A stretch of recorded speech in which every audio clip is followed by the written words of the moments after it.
Freddie Gibbs, who we talked about last week. Freddie. With the, Damn, you gonna do him like that? Why we gotta start that way? I'm lying. Here you go, man. You got an Alfredo shirt on, man. I Come do. on, man. I'm a fan. Okay, I was just I gonna really put am. that out there. So yeah, I really am, but Let it that be was known. funny. He said he was still gonna shake academics' titties. Yeah, Well, he did. I like that song. I too. laughed when I heard Yeah. that. Yeah, I laughed when I heard What that. song is that? Never mind. Get to it. Yes, sir. Yeah. Not because I don't want to get I sidetracked. got you, bro. So, Freddie Gibbs and The Alchemist, they have served their second portion of Alfredo. Helping. I'll take helping. Works for me.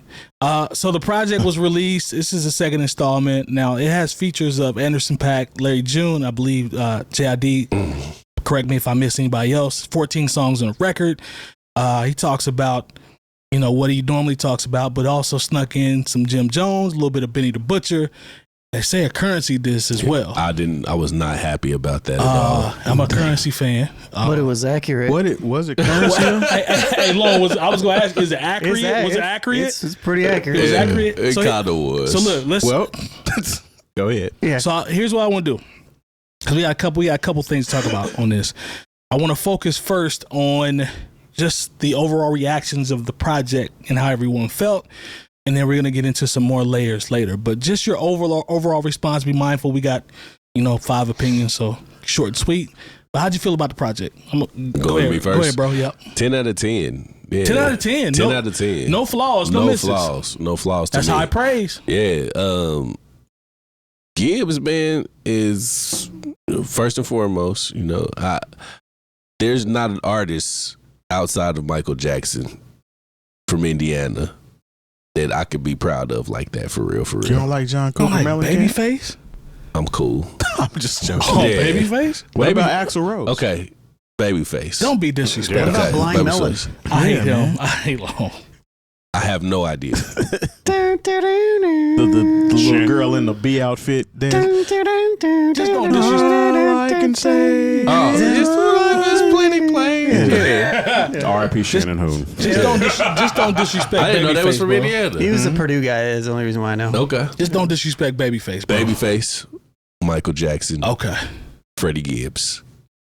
I can dig that. Okay. Michael Jackson, Babyface, Freddie Gibbs. Okay. They gotta put it in. Now we got it in Yeah. proper context. Yeah, All but- right. yeah. Go ahead, man. About the project. The project was flawless to me. You know what I mean? And it's actually the third outing I've heard between Alchemist and Freddie Gibbs. Second Alfredo, though, officially, The right? second Alfredo. Okay. But Freddie was phenomenal too. It was. And Yeah. Freddie shined on that one. He did. He did.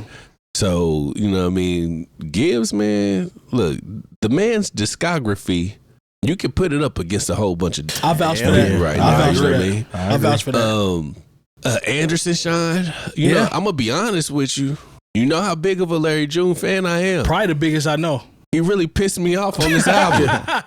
I was like, as soon as he came on, I was like, I really wish he wouldn't have been on here because that's one of my favorite songs on the album. Yo, that's big coming from you. And then I heard June come on. I was like, man, if you don't shut the up, the whole song, bro. yeah, like because the feel of the song was headed one place, Yeah. and then June brought came it up, back he slowed down. it all the Yeah, he way brought it down, and then Gibbs, he came and tried to salvage it, but it changed the complete feel of the song when he came on, man. Not to say that, you know what I mean, he just, June, man. we sense your wanna- frustration. yeah, but all in all, I still, like I said, 10 out of 10. What you got, Jay Diff? What you think, man?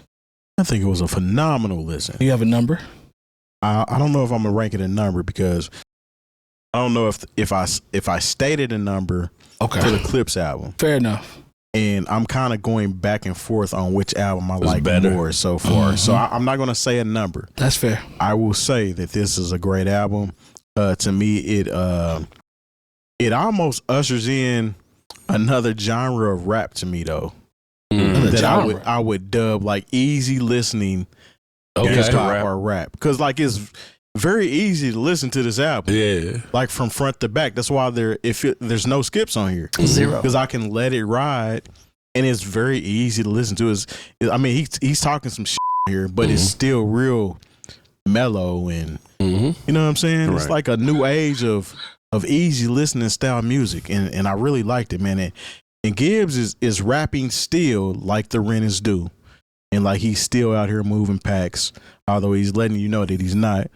But I just like that he still sounds hungry, and that's something that's important to me, because just like the Clips review that we had, the Clips still sound like they want to rap. They're not doing this just because they want to. Same with Freddie. Freddie is out here rapping his ass off and showing that he's a top tier rapper. Yeah. And that he is not to be slept on. And to your point, if you think about his discography, he really don't have any misses, man. No. Like even the remember the Freddie album where he dressed up like the album what's was the name on the cover? Teddy Pendergrass. That was good. That was good. It was fun. You know, I think that was Freddie Gibbs' fun album. And he got on this album and pretty much, like, to your point on as far as Larry June kind of brought the energy down. He got on that album and was like, "This is my producer, and I'm gonna show you what to do with him." Man, he said that too, and it really kind of rubbed me the wrong way. But it's hard to argue. It really is hard to argue, man. Yeah, their chemistry is better. Sorry, it is, man. It's like. It's a lot better. He's making classic rap albums with this dude, man, and he gets Alchemist.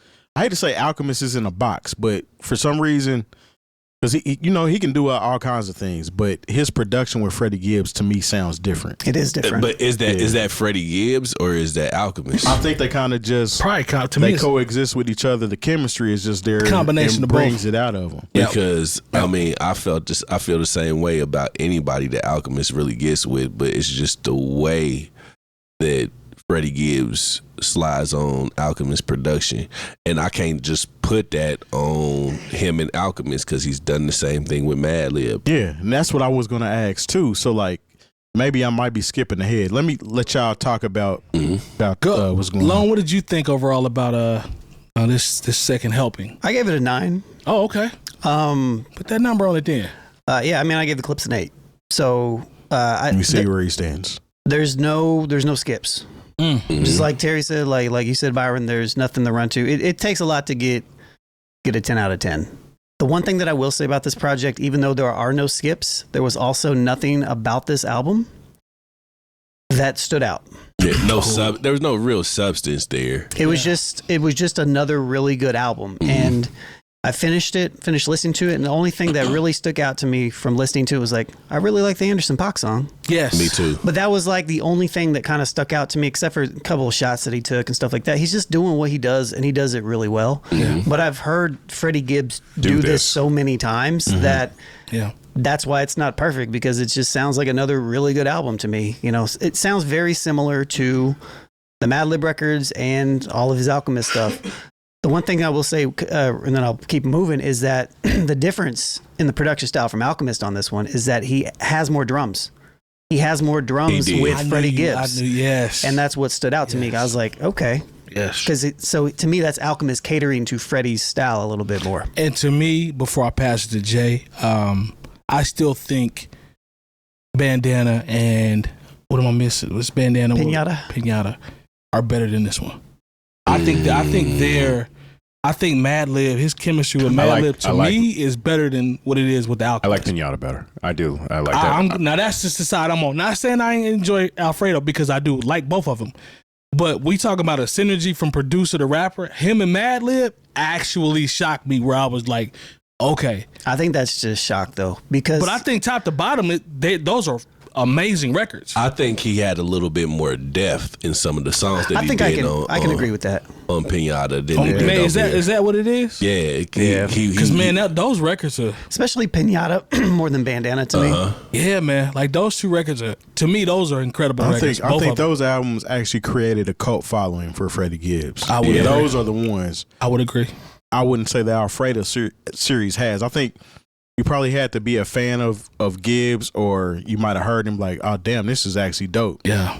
When you got hit to Alfredo's. But like the Madlib joints were like cult classics. Yeah. And that's not that far of a jump to go from that to being able to appreciate Alfredo, which to me is dope. But go ahead, Jay, you finish it up, and then we'll get to our next speaking point. What did you think about Alfredo? I think this is a great album. Once again, this is why I listen to hip hop. Yeah. You know, I listen for beats. I listen for people who are actually care about rhyming. Yeah. You know, and that's Freddie, regardless of what you think he's rapping about, he's rapping. You know, and I have to give props to The Alchemist. He's on a run right now that is, with this album, I'm not sure if you guys have listened to the new record he's got with Erykah Badu. I want you to hold that thought until on the run part, because we're gonna get to that. Just stay on this one for now. All right, we're gonna get to the run part. Yeah, I'll get those out later. But as far as like, I remember we had a conversation a few months ago about, you know, if we put to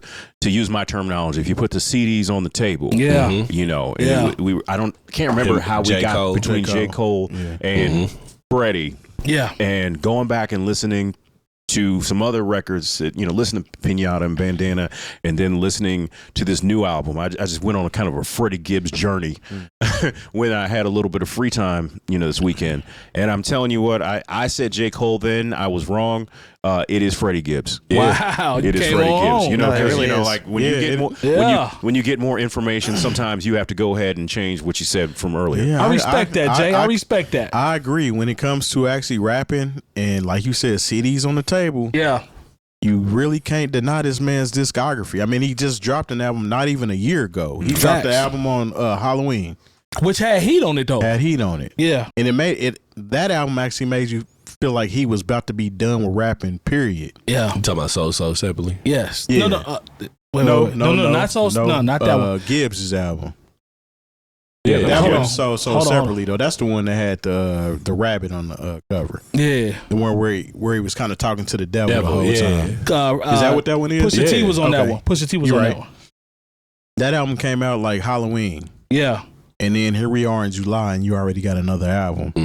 Or you think it'll only die once? Yeah, that's the record. You only die once. Yeah. So yeah, I mean, if you putting the CDs on the table. Yeah. If you ain't talking about whatever rap style you like or prefer, Gibbs actually got him. Yeah. No, salute to him, man. He is he's carved out one hell of a discography, and Jay was talking about The Alchemist, and I'll come to you first. Before you go there, I do have a question. Yes, sir. Can you tell me, like we're talking about Freddie Gibbs' discography, what in his discography, all of us have listened to most of his projects for the most part. I've heard all of it. What's your favorite project from Gibbs?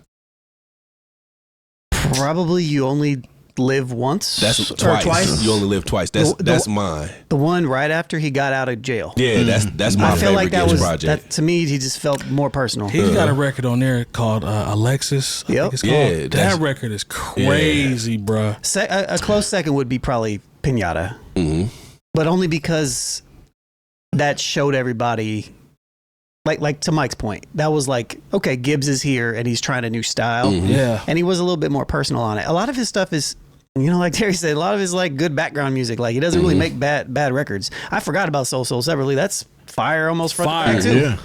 So yeah, that's the one with the Vegas story. That's the one where you're in Vegas. Yeah, I think it's between Pinata and Alexis. That's the one Kaytranada did, right? Yeah, that record is fire, man. It's either Kaytranada and Bad Bad Not Good Together, I think. Yeah, like also collab. That's the one chick, the one sample, I Adore You sample. The beat is crazy. It's like track 2 and track 3 on there that are really good back to back. I can't remember the name of the other one. He got some cold ass mixtapes too, bro. You got the LRG one with mixtape. The what's the name? Yeah, I remember Till Hell Freezes Over. Yep. Boy, he played joints from way back in the day. He played joints for Cold Day in Hell before it came out.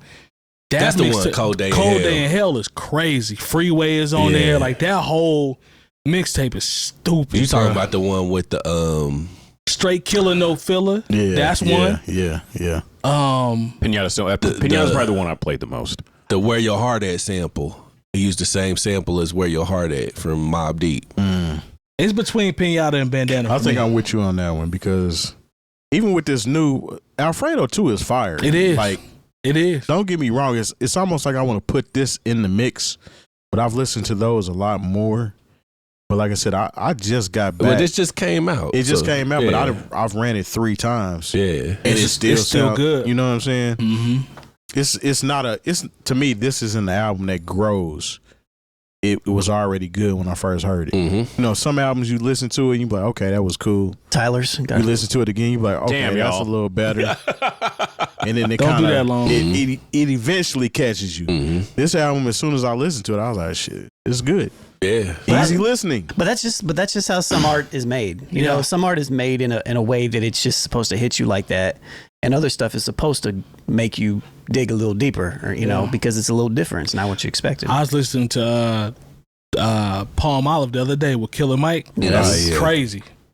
Yeah. Lone text me the night that album came out. He was like, "Listen to this song with Killer Mike. I'll see you. I'll see you tomorrow." I'm paraphrasing, but he was like, "You gonna like this?" Yeah, I remember playing that. So Separately was good too, though. Hell yeah. He got a song with Pusha T on there that's fire, bro.